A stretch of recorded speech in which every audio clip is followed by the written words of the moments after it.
Hey, how's it going everyone? Today we're going back to Violet Evergreen episode 4 today. I'm your little bro Jacky, and we're going to do a little review here on episode 4 where we talk about Iris and Violet Evergarden. Now a lot of people think that this episode's a little bit too simple. Everything seems to be really not just about Violet anymore. I talked about Iris, and it's something that I really like. It's not just all about the main character, but also on other people as well, the supporting characters, which are really important in any anime series. Now first off, I'm going to talk about Violet Evergarden because she has a little change in this episode, and also afterwards I'll talk about Iris, which I think actually carries this episode. What brings this episode to life is actually through them both. So if you want to keep following on this anime and more reviews about this, definitely check out my channel, click the subscribe button if you want to. Also the bell notification so you won't miss anything. Also there's going to be some spoilers if you haven't watched already, so definitely check out the episode first before watching this video. Here we go! So in the beginning of this episode, we can tell that there's a little subtle change in Violet,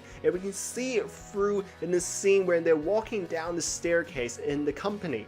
And through that scene, they can tell there's a slight change in what she actually notices in people's emotions. Now that part, we can tell Iris is going back to her homeland to write a letter for someone there. And actually she was saying how she was oh, I can get to show off my cool medal, my cool uniform. I'm this company, I'm the only person from my hometown to actually become a doll. At that time, Eric and the others were oh, don't get carried away. You're still representing the company. Don't embarrass them, stuff like that. We all know that you aren't really the top one here, you know what I mean? Pretty much Kalea is a girl who gets all the business. Everyone goes there to find her, and everyone thinks that she's the best. But back to Violet, we can tell that Violet can actually tell that she was not being that truthful. She was being disingenuous. In other words, she can tell she wasn't that honest. And I think that's actually a little subtle hint in people who can actually tell from other people's tones, other people's emotions. So the beginning of the episode is actually trying to hint throughout the entire episode that there is some kind of change in Violet. And as we go on this episode, we can see more of this. Also, I love the transition when Iris was falling, Violet was trying to catch her, and it just at that moment, it was really intense, and then it quickly switches to the intro, and it was whoa, that's pretty cool. It's a really smart move to get your attention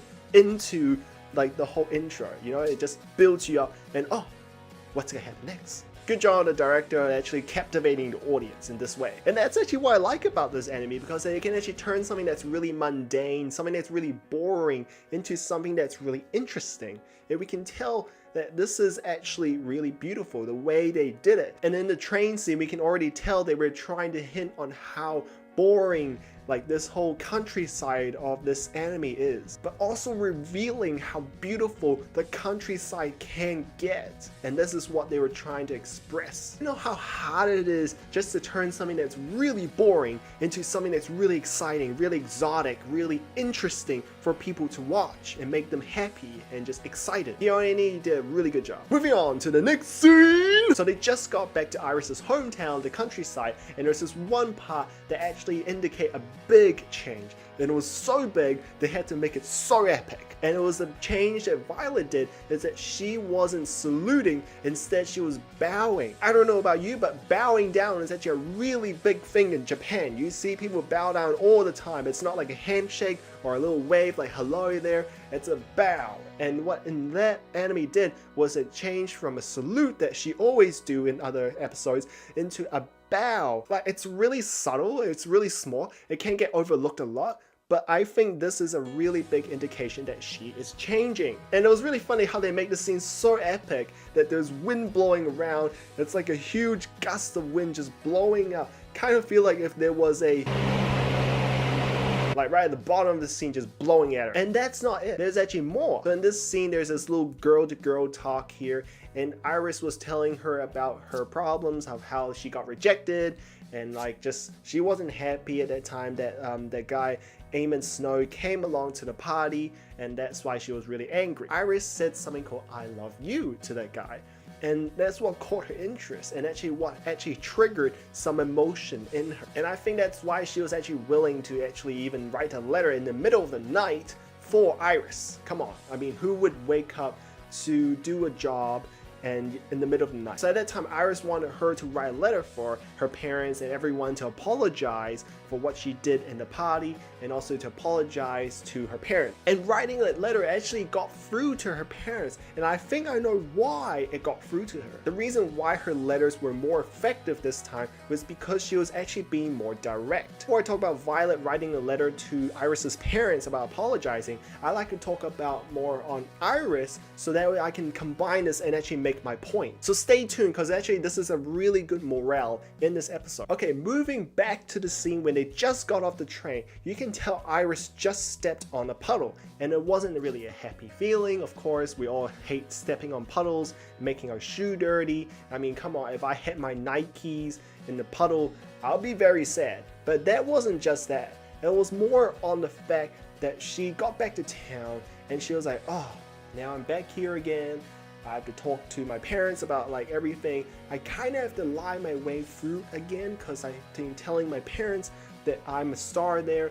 I am a person who's really good in the city. I'm really famous there. So you can tell Iris was disingenuous to her parents, saying that she was really good there. She was trying to make her parents proud, make her people proud of her, that she's really good. And I think part of it was actually triggered by Eamon Snow, how she was trying to tell him that that she was really in love with him, and that because he rejected her, she kind of wanted to be successful in a way, that she's awesome, that she's gone through a lot of awesomeness, and she's like this top-notch like doll writer. Although it doesn't exactly hint that, I think it's actually reasonable that she can actually feel it in that way. But that's just me taking another view at a different perspective. And later on this episode, you see this scene again, that this scene that she stepped on the puddle again, but this time there's something different. And something really subtle as well. If you look at her grin right there, she was actually kind of happy that she stepped on a puddle, and it's actually indicative that she actually let go of her past of lying. And I think this is actually really important, because she actually going through a person who lies her way to her parents, saying that she's really good in everything, and then to a person who's actually truthful. And that's the thing about reality as well. Often people lie about their past to make themselves look good to others, but in truth, we actually need to tell the truth, even to our parents, about who we are, and actually being happy is actually to tell the truth. The puddle reflects her truly. It reflects what she is inside. And inside she is unhappy in the initial scene. But in the second time that she stepped on the puddle, she was happy. And that reflects that she has changed, that she is being truthful. She has told the truth to her parents and probably to people in like the whole the countryside. Her town. Now the letter that Violet wrote actually was really good, because it was actually telling the truth. Violet is good at writing things that are direct. When Iris was changing, she went from being a lying person to her parents to a person who's trying to tell the truth. She's trying to make a confession, and by confession means that you have to tell the truth.